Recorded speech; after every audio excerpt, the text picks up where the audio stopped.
أعوذ بالله من الشيطان الرجيم. بسم الله الرحمن الرحيم. سورة الواقعة. إذا وقعت الواقعة ليس لوقعتها كاذبة حافظة رافعة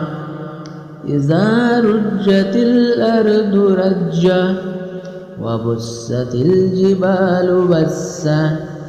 فكانت هباء منبثا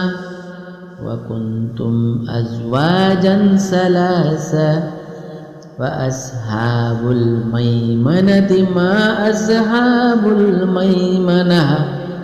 وأصحاب المشأمة ما أصحاب المشأمة والسابقون السابقون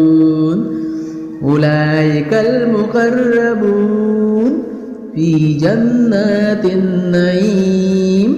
ثلة من الأولين وقليل من الآخرين على سرور موزونة متكئين عليها متقابلين يطوف عليهم ولدان مخلدون بأكواب وأباريق وكأس من معين لا يصدعون عنها ولا ينزفون وفاكهة مما يتخيرون ولحم طير مما يشتهون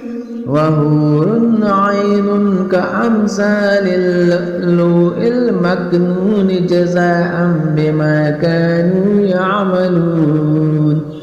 لا يسمعون فيها لغوا ولا تأثيما إلا قليلا سلاما سلاما وأصحاب اليمين ما أصحاب اليمين في سدر محضود وتلح ممدود وظل ممدود وماء مسكوب وفاكهة كثيرة لا مقطوعة ولا ممنوعة وفروش مرفوعة إن أنشأناهن إنشاء فجعلناهن أبكارا عربا أترابا لأصحاب اليمين ثلة من الأولين وثلة من الآخرين وأصحاب الشمال ما أصحاب الشمال في سموم وحميم وظل من يحموم لا بارد ولا كريم إنهم كانوا قبل ذلك مترفين وكانوا يصرون على الحنث العظيم وكانوا يقولون أإذا متنا وكنا ترابا وعظاما أإنا لمبعوثون أو آباؤنا الأولون قل إن الأولين والآخرين لمجموعون إلى ميقات يوم معلوم ثم إنكم أيها الضالون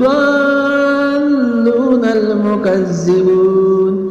لآكلون من شجر من زقوم فمالئون منها البطون فشاربون عليه من الحميم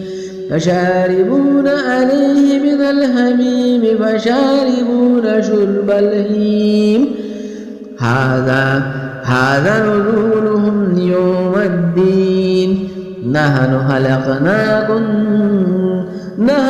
خلقناكم فلولا تصدقون أفرأيتم ما تمنون أأنتم تخلقونه أم نحن الخالقون نحن قدرنا بينكم الموت وما نحن بمسبوقين ألا نبدل أمثالكم وننشئكم بما لا تعلمون ولقد علمتم النشأة الأولى فلولا تذكرون أفرأيتم ما تحرثون